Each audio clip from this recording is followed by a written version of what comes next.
Hello and welcome to today's webinar from V45, which is around Firebase database security.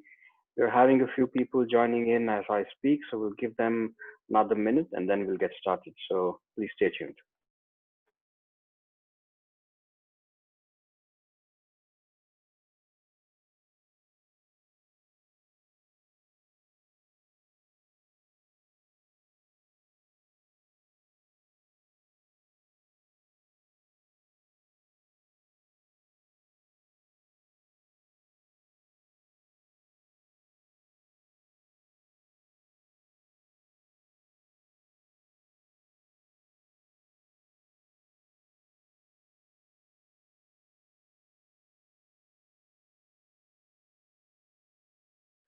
All right, let's get started. We're having people joining in as we speak, and I think we are having a diverse crowd from the rest of the world.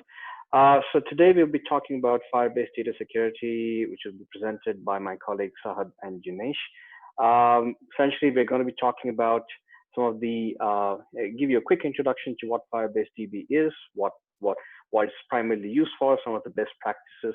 We'll also touch a little bit about the security rules and common misconfigurations that most developers should guard against. And subsequently, we will move into our demo section of today's webinar, where we'll talk about and give you and show you. So my colleague Sahad will show you a manual approach to looking at Firebase misconfigurations and as to how you determine whether your Firebase database is vulnerable or not. And finally, we'll also show you a tool that we have created. This is an open source tool, so of course we'll be sharing the link once we get to that demo section, and we'll also be talking about some of the features of that tool and how you could use that tool to identify vulnerabilities in your Firebase database. All right, so without further ado, I will pass the baton on to my colleague Jinesh, who can give us an initial overview of Firebase. And Jinesh, take it forward. Yeah, thank you, sir, Bharat. So, hello, guys. So, we are going to talk about databases. Databases are an important part of any of our projects.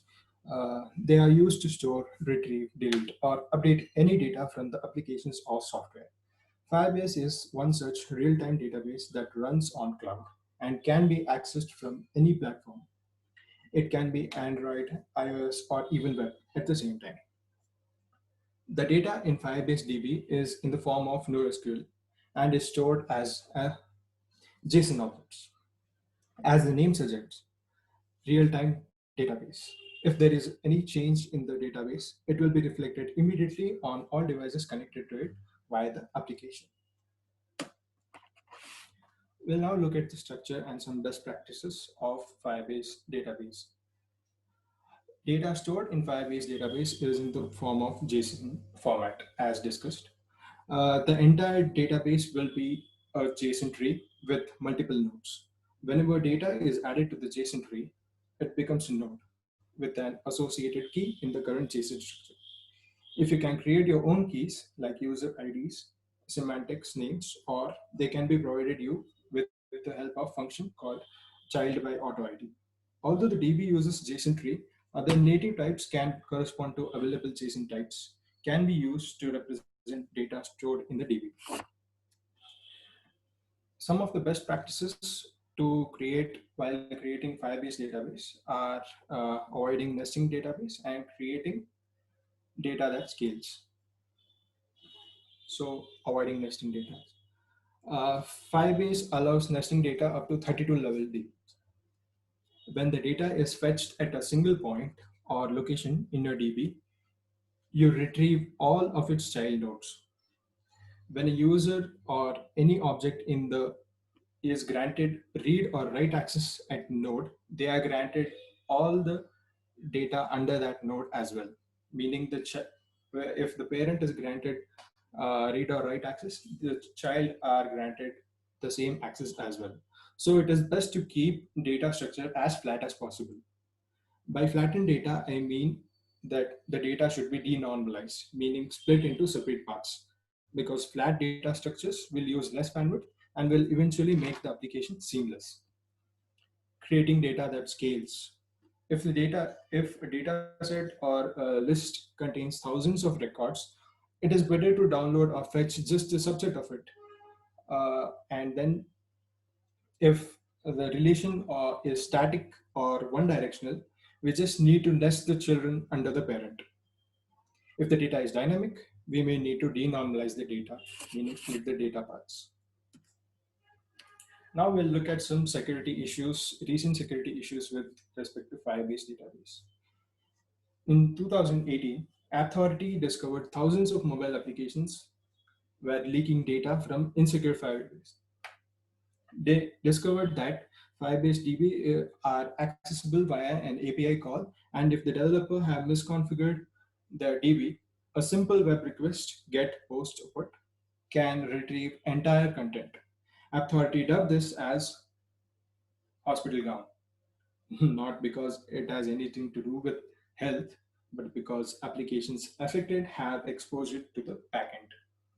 Application developers failed to require authentication to Google Firebase database, caused this havoc.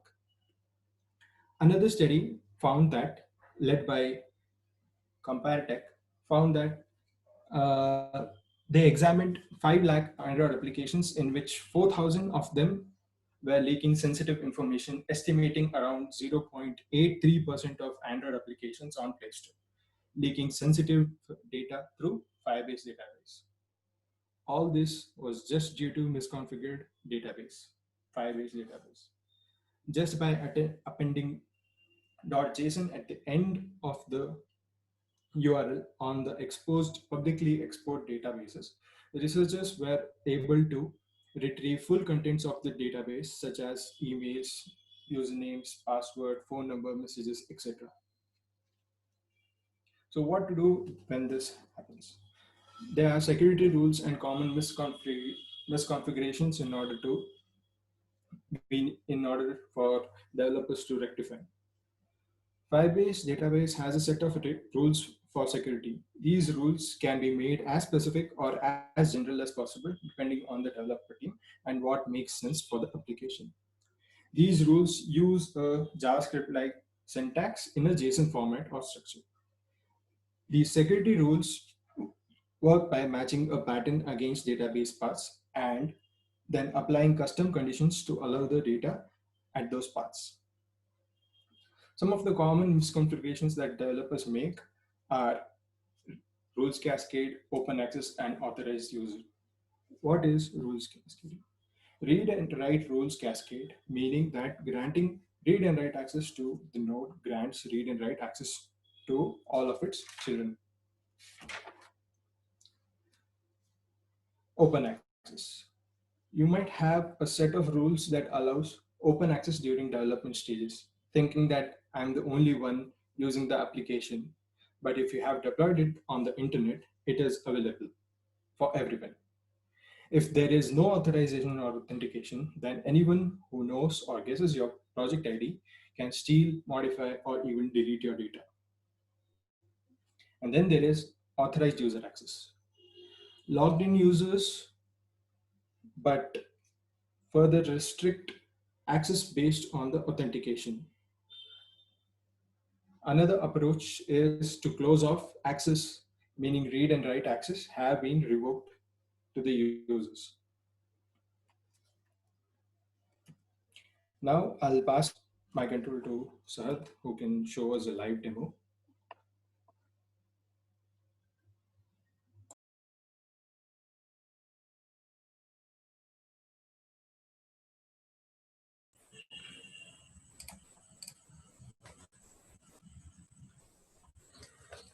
Hi everyone, this is Sahal. Today I would like to describe to you about finding misconfigured Firebase DB of mobile apps.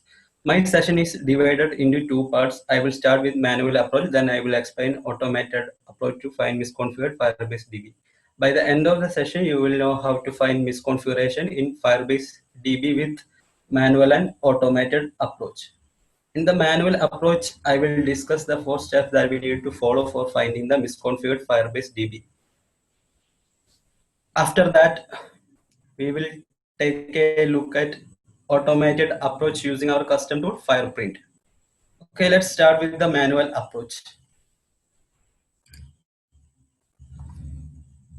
For demo purpose, I will be using intentionally vulnerable Android APK and iOS IPA files.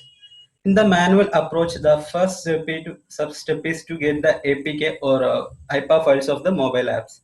You can download APK file for any Android app using APK downloader extension in Google Chrome. For iOS app, you can use CLI tools like Clutch or Frida iOS dump to get the IPA. So here you can see I have already taken APK and IPA file for testing. So I will moving to the second step, which is to be extract the source file. For APK file, we need to decompile it using APK tool. For IPA file, we can use any file decompressor tool like unzip. So first I will decompile this firewall.apk using APK tool.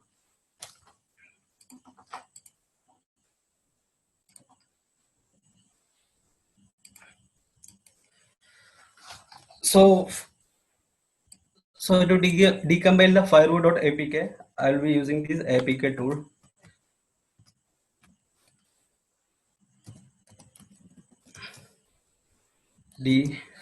Firewall.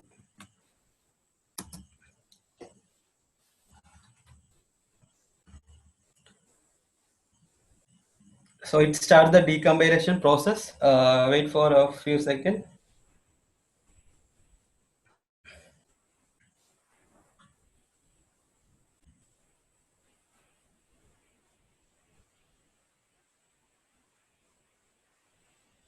So here you can see the decompilation process has been completed. Now same way we need to decompress the IPA package. So for that I will be using the unzip command.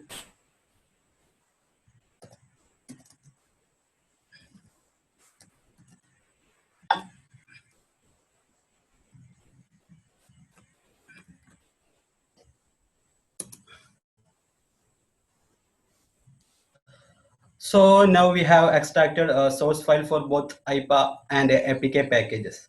Next, we need to find Firebase DB URL value from the source files. For Android application, the Firebase DB name will be stored in string.xml file. For iOS, the value will be in the Google Service info.plist file. So the easiest way to find the DB URL using is grep. We can find the Firebase DB URL with grep command. So I will try to find the Firebase DB URL with grep command. So let's try it.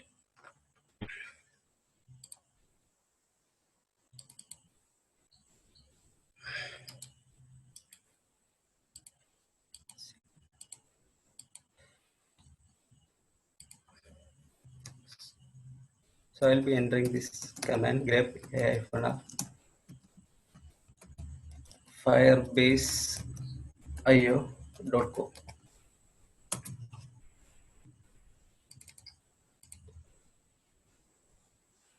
So here we got the Firebase DB URL. So this will be the Firebase DB URL for the APK package.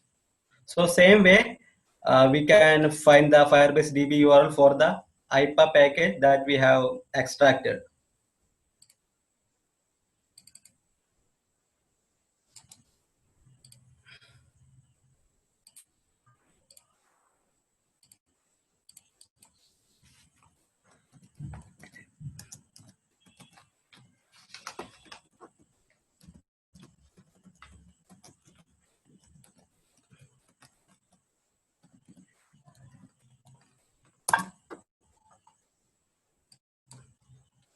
So here you can see this is the Firebase DB URL for the IPA package.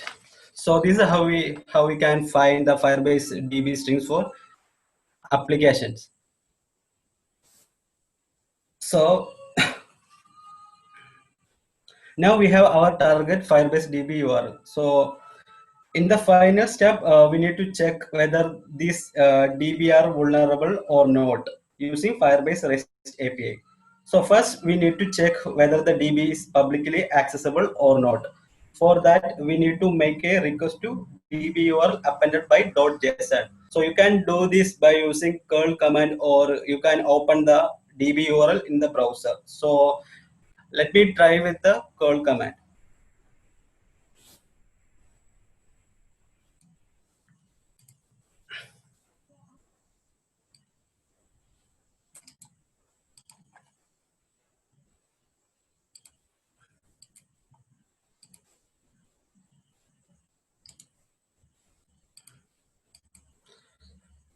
So this will be the command. So here, as you can see, we got the data from the this Firebase DB. It means this is publicly accessible by anyone, or the read rule is insecure. Similarly, if you are able to insert or delete DB data, it means the write rule is insecure. For that, we can use other REST API like put method or delete method. So let's try with this. Let's try to insert the data into this DB URL.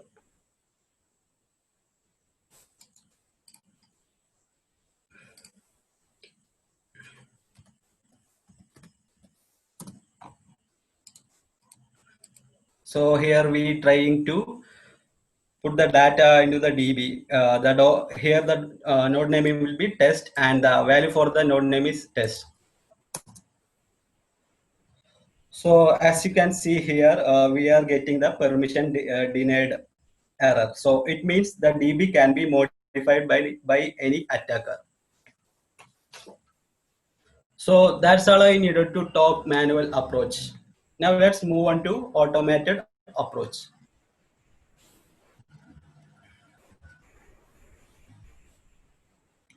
So here I will show you how to find misconfigured DB using a tool called Fireprint. This tool developed by us, written in Python. So this tool essentially covers all the steps we discussed in the manual approach. So user just need to push the APK or IPA file to the tool and wait for the results. So once the tool finishes the scan, it will generate a scan summary result in HTML format. Now let's run this tool. So here I have already set up my Fireprint copy, so you can get the copy from my GitHub repo. So we will share this link in the chat box. So now let's run this tool. First, I will show you the basic commands supported by this tool. So let's check it now.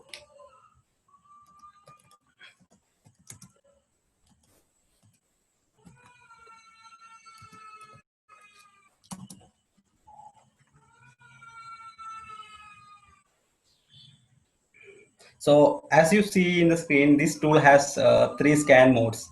So you can scan for APK, IPA, and if you already know the DB name, then you can specify it and scan it for.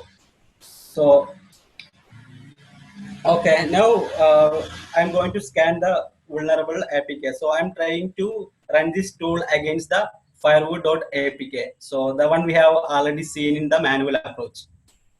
So let's run this tool. So here I will be using -a, which stands for Android or APK package. So then you need to specify the APK package name. So here it will be firewood.apk.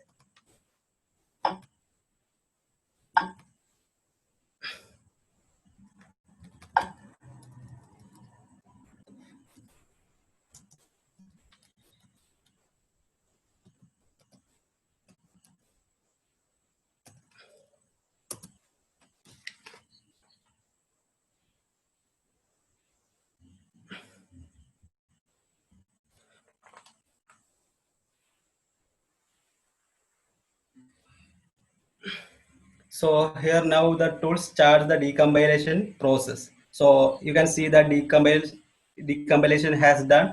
Now it will check for the DB string, then it will check for the misconfiguration and generate the summary report in HTML.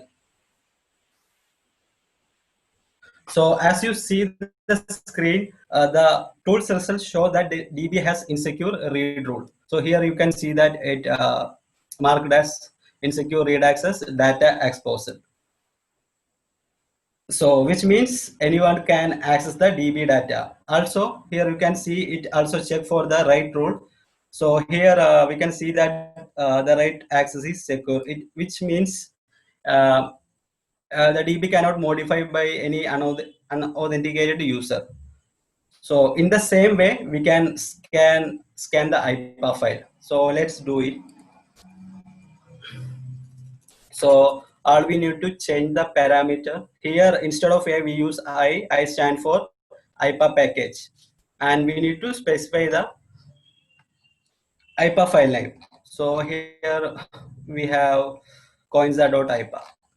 So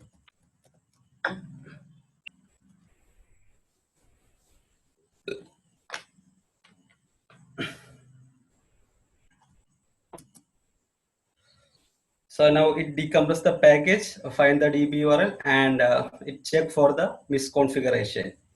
So here we can see the both read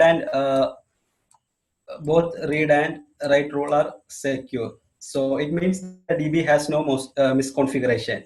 So also I told you that the DB this tool generates the HTML file. So let's check for it. So here you can see the we will check in the result folder. So here you can see the two HTML report generated for one generated for firewood.apk and second generated for coinza. So I will open this firewood. So here you can see the report in format. So the report shows that information like project name, which is firewood.db, and a DB endpoint for that FirebaseDB.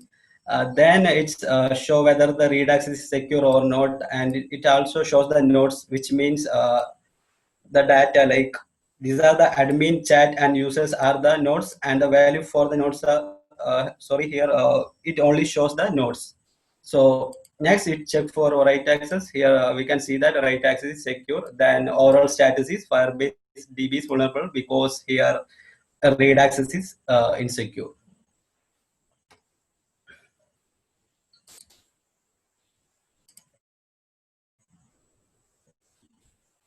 So that's all I want to say for now on the Firebase DB misconfiguration. So if you want to learn more about the Fireprint tool, please visit GitHub repo of Fireview. Also, you can reach us on LinkedIn. So Thanks, Sahad. Thanks. That was a good demo. So if you could just, display the previous slide, Sahad, it would be useful for the folks who are there to, take a look at some of the resources. We have a couple of questions. Let me just pull that up. Just 1 minute. All right. First question. I believe this is for some of the initial slides that Jinesh you were talking about. So this is with respect to the open access, right? So how would a developer or an admin, in order to how would they rectify this issue? Of not giving access to anyone or everyone on the internet. What would be the remediation for this? Yeah, so what a developer can do is build rules that make sense for the data hierarchy, in the sense user-based security or authentication for the users. Controlling the access on users' authentication state is one of the most common security patterns that the developers follow.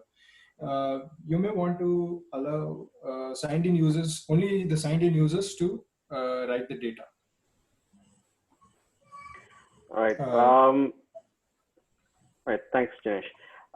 There is another specific question on the Fireprint tool for Sahad. So, Sahad, what can we scan specific Firebase database with Fireprint, and if we can, then how? Yes, we can scan a specific FireDB with Fireprint. For this option, we need to use the parameter P, and we need to specify the project ID as a value. So we can pass the project ID to the parameter P. So then it scan for that specific Firebase DB. All right. All right. Thanks. I think that's all the questions we had. As I mentioned over the chat, this would be available. This webinar will be is being recorded and will be available on our YouTube channel sometime next week. Do stay tuned to our some of our posts and newsletters that we do regularly. Stay tuned to our YouTube and Twitter channels as well. If people are interested, they could also consider being part of our upcoming training program. So we do a lot of training programs, and we are having one coming up soon in November, specifically on Kubernetes. So thank you for joining us, and have a good day. Look forward to